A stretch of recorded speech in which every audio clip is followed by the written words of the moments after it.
কোরআনে বর্ণিত আদ জাতির সঙ্গে সামুদ জাতির কথা হয়তো অনেকেই শুনেছেন। সামুদ জাতি ছিল অসাধারণ নির্মাণ শিল্পে দক্ষ। তারা পাহাড় কেটে বানাতো প্রাসাদ, বানাতো দালান কোঠা। অথচ সেই জাতিকে অবাধ্যতার কারণে ধ্বংস করে দিয়েছিলেন মহান আল্লাহ তাআলা। তাদের এমনভাবে ধ্বংস করা হয়েছিল যে তাদের কোনো অস্তিত্ব এখনো পর্যন্ত পাওয়া যায়নি বলেই শোনা গিয়েছিল।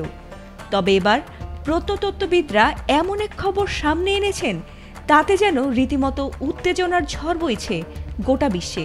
প্রশ্ন আসে, অবশেষে কি পাওয়া গেছে কোরআনে বর্ণিত সামুদ জাতির সেই হারিয়ে যাওয়া নগরী? সামুদ জাতির প্রসঙ্গে আল্লাহ তাআলা কোরআনে বলেছেন, তারা ছিল অত্যন্ত নির্মাণ শিল্পে দক্ষ।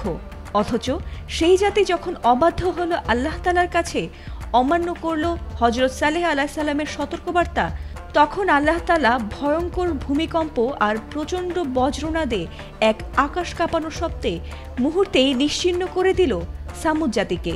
এক একটা বানানো প্রাসাদ ভেঙে পড়ল ধুলায়। মানুষগুলো মুখ থুবড়ে পড়ে রইল তাদের নিজেদের ঘরেই। কোরআনে আল্লাহ বলেন, তারা এমনভাবে ধ্বংস হয়েছে যেন তারা কখনো সেখানে বাসই করেনি। কিন্তু প্রশ্ন হলো, সেই নিদর্শন আজ কোথায়? 1812 সালে এক ইউরোপিয়ান অভিযাত্রী জর্ডানে খুঁজে পান রহস্যময় নগরী পেট্রা।